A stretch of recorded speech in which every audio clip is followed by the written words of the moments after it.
Perfection IAS के इस digital platform में आप सभी का बहुत बहुत स्वागत है। दोस्तों, मैं हूं अरविंद पांडे और हम लोग डिस्कस कर रहे हैं previous year question 69th mains के पॉइंट ऑफ व्यू से इंडियन इकोनॉमी के हम लोग प्रीवियस ईयर क्वेश्चन डिस्कस कर रहे हैं। और इसके पहले हम लोगों ने 2 क्वेश्चन डिस्कस कर लिया है और आज जो है हम लोग उसी सीरीज में तीसरे प्रश्न से आगे बढ़ते हैं या तीसरे प्रश्न की तरफ बढ़ते हैं। तो इस बार का जो प्रश्न है, आज का जो प्रश्न है वो है, भारत में कृषि विपणन का वर्णन कीजिए एवं कृषि विपणन व्यवस्था की कमजोरियों को बताइए। और प्रश्न के दूसरे भाग में कहा जा रहा है, कृषि उपज विपणन व्यवस्था में सुधार की दृष्टि से बिहार सरकार के द्वारा क्या प्रमुख उपाय या क्या उपाय किए गए हैं। ये क्वेश्चन जो है रिपीटेड क्वेश्चन है। ये 56th में 59th में भी बीपीएससी मुख्य परीक्षा में प्रश्न पूछा गया है। और ये प्रश्न जो है इस साल के यूपीएससी मेंस में भी कृषि विपणन से प्रश्न पूछे गए हैं। तो इस प्रश्न की रूपरेखा क्या होगी या उत्तर का रूपरेखा क्या होगा, इसके बारे में एक बार थोड़ा सा हम लोग देख लेते हैं और फिर हम लोग जो है इस प्रश्न के उत्तर की तरफ आगे बढ़ते हैं। तो बात करें अगर, जैसा कि हम सभी को पता होगा, हम लोग पहले से करते आ रहे हैं, जो उत्तर का जो है खंड होगा वो मुख्य रूप से 3 भागों में डिवाइडेड होगा, 3 भागों में बटा हुआ होगा। पहला जो है होगा संदर्भ, यानी इस प्रश्न का परिचय हम लोग लिखेंगे। दूसरा है मेन बॉडी, यानी कि प्रश्न का जो उत्तर लिखना है उसका मुख्य भाग। और जो तीसरा भाग होगा हम लोगों का वो होगा आपका निष्कर्ष वाला भाग। तीसरा जो भाग होगा वह होगा निष्कर्ष वाला भाग, यानी कि कंक्लूजन की तरफ हम लोग बढ़ेंगे। तो संदर्भ की बात करें तो संदर्भ में हमें जो है कृषि विपणन को परिभाषित करते हुए हम इसके संदर्भ को, इस प्रश्न के संदर्भ को लिख सकते हैं। यानी कृषि विपणन की परिभाषा या कृषि विपणन का वर्णन करते हुए या परिभाषित करते हुए हम इसका संदर्भ लिखेंगे। फिर आएंगे हम मुख्य भाग की तरफ, और मुख्य भाग को हम कह सकते हैं इसको कई भागों में डिवाइड करना पड़ेगा, क्योंकि हमारा जो प्रश्न है वो खुद ही 2 भागों में बटा हुआ है। तो मुख्य भाग में हमें बात करना है, कृषि विपणन का वर्णन करना है, यानी कि कृषि विपणन के लाभ क्या हैं, है ना, कृषि विपणन है क्या, क्यों आवश्यक है, हम इसके बारे में बातचीत करेंगे। फिर बात करेंगे कृषि विपणन व्यवस्था की कमजोरियों को बताना हमें। तो क्या प्रमुख जो है कमजोरियां हैं, क्या प्रमुख जो है दोष हैं, क्या प्रमुख जो है समस्याओं का सामना करना पड़ता है। फिर हम लोग बढ़ते हैं इसी मेन बॉडी के अंतर्गत, हम लोग बात करेंगे कृषि उपज विपणन व्यवस्था में सुधार के दृष्टि से बिहार सरकार के द्वारा क्या प्रमुख कदम उठाए जा रहे हैं। और ये 3 भाग में हम लोगों का आंसर कंप्लीट होगा और फिर हम लोग बढ़ेंगे अपने अंतिम कड़ी की तरफ, जो निष्कर्ष की तरफ होगा या जो निष्कर्ष होगा। इसी के साथ बढ़ते हम लोग अपने सेशन की तरफ। और प्रश्न में सबसे पहले हम बात करेंगे इस प्रश्न के उत्तर लिखने की श्रृंखला में सबसे पहले प्रश्न का उत्तर का परिचय, यानी कि जो है संदर्भ। तो जैसा कि हम लोगों ने बात किया कि कृषि विपणन को परिभाषित करते हुए हम इसका संदर्भ लिख सकते हैं, इस उत्तर का परिचय लिख सकते हैं। और कृषि विपणन की बात अगर करें तो हम जानते हैं कृषि विपणन के अंतर्गत उन सभी गतिविधियों को शामिल किया जाता है जिसके अंतर्गत किसान के द्वारा किसी एग्रीकल्चर प्रोड्यूस को, यानी किसी भी कृषि उत्पाद को उत्पादन से लेकर के अंतिम उपभोक्ता तक पहुंचाने तक का जितना भी प्रोसेसिंग होता है, जितना भी कह सकते हैं जितना भी माध्यम है, उन सभी माध्यमों को हम लोग कृषि विपणन के अंतर्गत जानते हैं। इसके अंतर्गत, यानी कृषि विपणन के अंतर्गत हम लोग बातचीत करते हैं, वितरण की बात करते हैं, विक्रय की बात करते हैं, विज्ञापन की बात करते हैं, भंडारण की व्यवस्था की बात करते हैं, परिवहन की बात करते हैं, जो एग्रीकल्चर प्रोड्यूस है यानी जो कृषि उत्पाद है उसके श्रेणीकरण की बात करते हैं, उसके पैकेजिंग की बात करते हैं।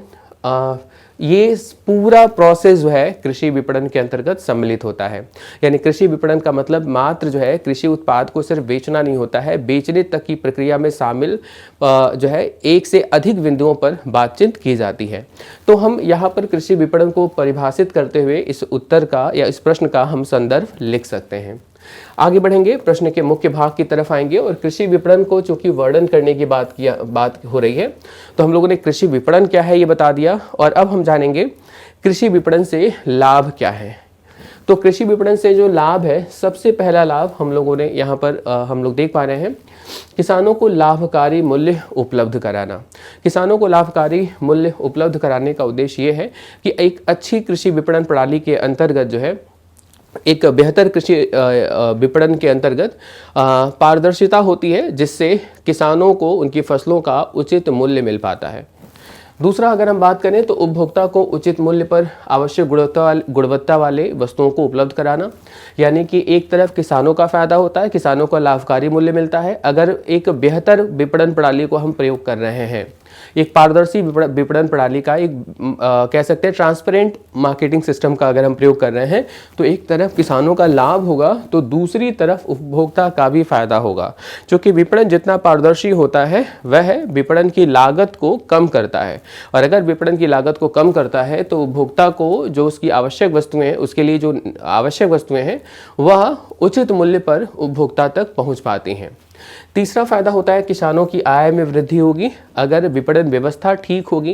विपणन व्यवस्था के अंतर्गत पैकेजिंग से लेके परिवहन से लेकर के और सेल्स प्रोसेस, ये पूरा प्रक्रिया अगर ठीक ढंग से होगा तो किसानों की आय में भी क्या होगा, वृद्धि होगा, किसानों की इनकम बढ़ेगी। इसके अलावा बात करें अगर कृषि विपणन में अगर जो है पारदर्शिता हो तो लेन देन में पारदर्शिता सुनिश्चित करने से भी जो है लाभ होगा।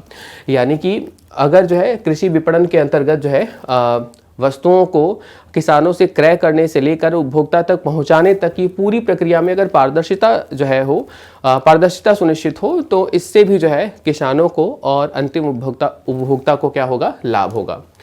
तो कृषि विपणन से ये कुछ प्रमुख लाभ रहे। और अब हम लोग बात करेंगे कृषि विपणन व्यवस्था की क्या प्रमुख कमजोरियां हैं जिनसे हम जो है जिस कंसर्न लाभ के बारे में बातचीत कर रहे थे उस लाभ को हम रिसीव नहीं कर पाते हैं या कहीं ना कहीं से उसमें समस्याओं को हमें देखने को जो है मिलता है। तो भारत में कृषि विपणन व्यवस्था के अंतर्गत क्या प्रमुख कमजोरियां हैं, तो यहाँ पर हम लोग हेडिंग के माध्यम से ही बातचीत कर रहे हैं। इसका एक्सप्लेनेशन आपको यानी प्रत्येक बिंदु को आपको कम से कम 2 से 3 लाइन में एक्सप्लेन करना होगा, यानी कि आपको उसका वर्णन करना पड़ेगा। जैसे बात करें सबसे बड़ी समस्या क्या है विपणन व्यवस्था के अंतर्गत, मध्यस्थों की बड़ी संख्या। मध्यस्थों का अर्थ होगा, जैसे आपने बिचौलियों का नाम सुना होगा, तो बिचौलियों की बड़ी संख्या मौजूद है हमारे देश में। बिचौलिया कौन है, यानी कि बिचौलियों की अगर हम बात करें तो किसान के द्वारा जो एग्रीकल्चर प्रोड्यूस है यानी जो कृषि उत्पाद है उस कृषि उत्पाद को उपभोक्ता तक सीधे न पहुंचा करके बिचौलिए के रास्ते पहुंचाना, यानी कि उस उत्पाद के बीच में यानी किसान के और उपभोक्ता के बीच में एक वर्ग है, उसको हम बिचौलिया कहते हैं। और बिचौलिया क्या करता है, वह किसानों से उनके प्रोड्यूस को यानी उनके उत्पाद को सस्ती कीमत पर खरीद करके और फिर वो जो है उपभोक्ता तक महंगे कीमत पर जो है अपने कमीशन को चार्ज करते हुए डिलीवर करता है। तो होता क्या है कि मध्यस्थों की बड़ी संख्या होने की वजह से यानी कि बिचौलियों की संख्या अधिक होने की वजह से किसान जिस मूल्य पर जो है बिचौलियों को अपना प्रोड्यूस बेचते हैं और बिचौलिए जो है उपभोक्ता तक जिस मूल्य पर उस प्रोड्यूस को यानी उस उत्पाद को पहुंचाते हैं उसमें एक बहुत बड़ा गैप होता है। और ये जो गैप होता है ये दरअसल यही लोग खा जाते हैं, यानी कि बिचौलिया जो है यानी कि जो मध्यस्थ है इंटरमीडिएटरीज जो है वही उस जो है कीमत को खा जाता है। तो इससे क्या होता है कि जो लाभ वास्तव में किसानों को मिलना चाहिए था वह लाभ किसानों को नहीं मिल पाया। या आप यूँ कह लीजिए किसानों से अगर सस्ता उसने खरीदा है तो वह लाभ अगर अंतिम उपभोक्ता को मिल सकता था तो वह लाभ अंतिम उपभोक्ता की जगह पर किसको मिल रहा है, मध्यस्थों को मिल रहा है, यानी कि बिचौलियों को मिल रहा है। तो भारत में कृषि विपणन की एक बहुत बड़ी समस्या है मध्यस्थों की बड़ी संख्या, और ये जो है किसान और उपभोक्ता के बीच में एक बड़ी संख्या में मौजूद है जो विपणन व्यवस्था में एक कमजोर कड़ी का कार्य करते हैं।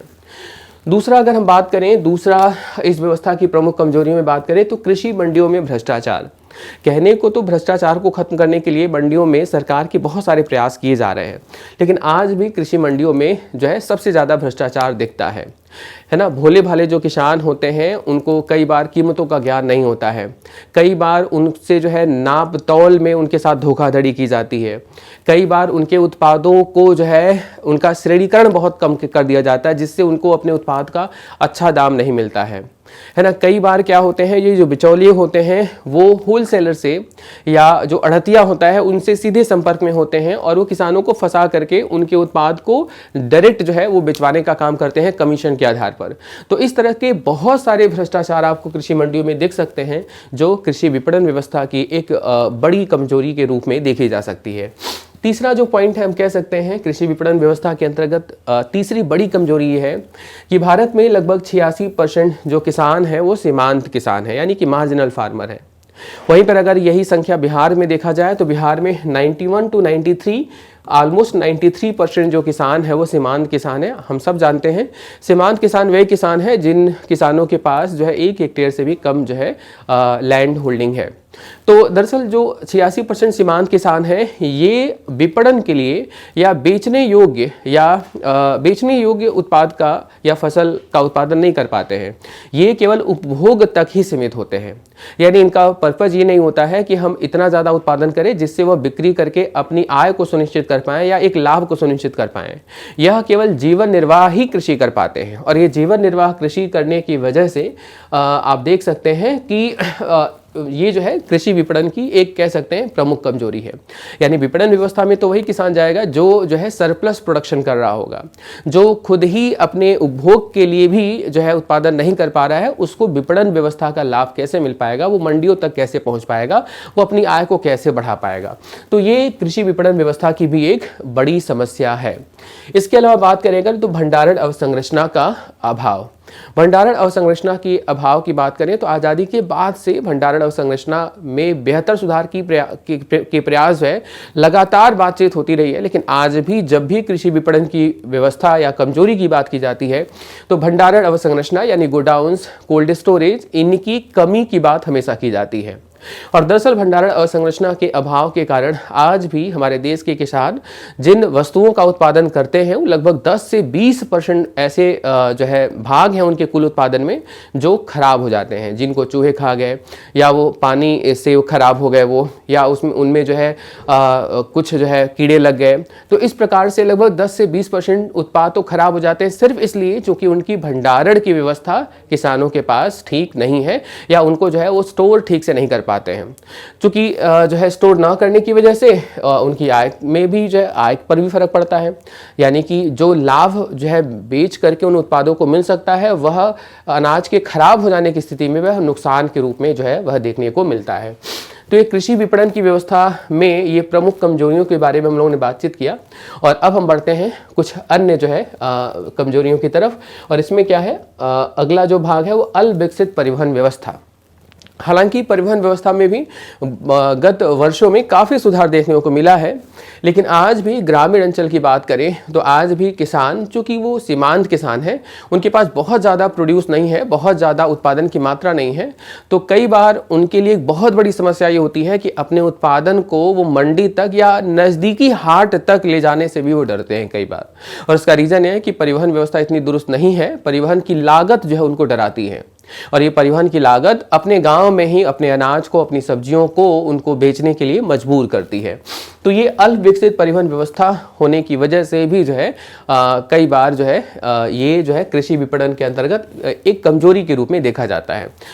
इसके अलावा बात करें हम लोग बहुत अधिक शुल्क एवं प्रभार। कई बार किसान अपने उत्पाद को मंडी तक लेकर पहुंच तो जाता है, लेकिन मंडी में प्रवेश पर कर बात की जाती है। उसके बाद उससे वस्तुओं के या जो कृषि प्रोड्यूस है, एग्रीकल्चर प्रोड्यूस है, उसके नाप तोल से संबंधित उसके ऊपर चार्ज लगाया जाता है। आढ़तियों के द्वारा उनके ऊपर कुछ शुल्क लगाए जाते हैं। इस प्रकार ये इतने शुल्क और प्रभार हो जाते हैं कि कई बार MSP के बराबर भी जो है या यूँ कह लें लागत के बराबर भी उनको जो है अपने प्रोड्यूस का या अपने उत्पाद का उनको मूल्य नहीं मिल पाता है। इसके अलावा कई बार हम लोगों ने बात किया मंडियों में भ्रष्टाचार की बात की। कई बार ऐसा देखा जाता है कि किसानों को वास्तव में उनके प्रोड्यूस का उचित मूल्य की जानकारी नहीं होती है, और जब उनको उचित मूल्य का जानकारी नहीं होगा, सूचना का अभाव होगा, तो ऑब्वियस सी बात है वो मंडियों में सिर्फ और सिर्फ ठगे जाते हैं और ये बिचौलियों के द्वारा ठगे जाते हैं, अड़हतियों के द्वारा ठगे जाते हैं। और दरअसल जो लाभ किसान को मिलना चाहिए था वह लाभ बिचौलियों तक सीमित हो जाता है। तो ये कुछ प्रमुख कमजोरियों के बारे में हम लोगों ने डिस्कस किया जो कृषि विपणन व्यवस्था के अंतर्गत जो है वह वर्षों से देखी जाती रही है। अब हम लोग बढ़ते हैं प्रश्न के अगले भाग की तरफ, और अगला भाग है विपणन व्यवस्था में सुधार की दृष्टि से बिहार सरकार द्वारा क्या उपाय किए गए हैं। तो विपणन व्यवस्था में सुधार की दृष्टि से बिहार सरकार द्वारा क्या उपाय किए गए हैं, तो यहाँ पर हम लोग कुछ प्रमुख उपाय के बारे में बातचीत करने जा रहे हैं, जिसमें सबसे पहला जो है सुधार देखने को मिल सकता है भंडारण सुविधा का प्रसार। बिहार सरकार ने विगत कई जो है वर्षों में लगातार भंडारण सुविधाओं का यानी गोडाउन्स का, कोल्ड स्टोरेज का लगातार निर्माण किया है। 2021 के अंत तक जो आंकड़ा था वो था 5.8 लाख टन तक का भंडारण व्यवस्था हो चुकी है। इसमें लगभग 5 लाख टन तक का जो है जो भंडारण व्यवस्था है यानी जो स्टोरेज है, जो गोदाम है, जो गोडाउन है, वह राज्य सरकार के ही अधीन है। यानी कि 5 लाख का मतलब आप यूं समझ लीजिए कि 80 से 90% से अधिक जो है जो गोडाउन है बिहार में वो स्टेट गवर्नमेंट के अंदर ही, स्टेट गवर्नमेंट के अंतर्गत ही जो है वह रेगुलेट किए जा रहे हैं। तो भंडारण सुविधा का प्रसार लगातार सरकार के द्वारा देखने को मिल रहा है। दूसरा जो सुधार है, परिवहन व्यवस्था पर पर्याप्त ध्यान सरकार दे रही है। कस्बों, ग्रामीण अंचल को जो है कनेक्टिविटी प्रोवाइड कर रही है अपने नज़दीकी मंडियों से, ताकि किसान अपने उत्पाद को आसानी से या कम कीमत पर या जो है न्यूनतम शुल्क में जो है अपने उत्पाद को मंडियों तक पहुंचा पाए। तीसरा है, राज्य सरकार द्वारा एमएसपी पर खुद ही एमएसपी पर अनाजों की खरीद की जा रही है और इससे जो है किसानों को लाभ सुनिश्चित हो रहा है। इसके अलावा बात करें एपीएमसी कानून को, बिहार सरकार ने जो है नहीं माना, यानी एपीएमसी कानून को समाप्त किया और इसकी जगह पर पैक्स को जो है पैक्स को लागू किया, यानी प्राइमरी एग्रीकल्चर क्रेडिट सोसाइटी को लागू किया, यानी कि प्राथमिक कृषि सहकारी समितियों का विकास किया, जिससे किसानों को उचित मात्रा में बीज, उचित मात्रा में खाद, वित्त की जो समस्याएं हैं उन सभी समस्याओं को हल करने का एक विकल्प इन समितियों के विकास के माध्यम से सुनिश्चित हुआ।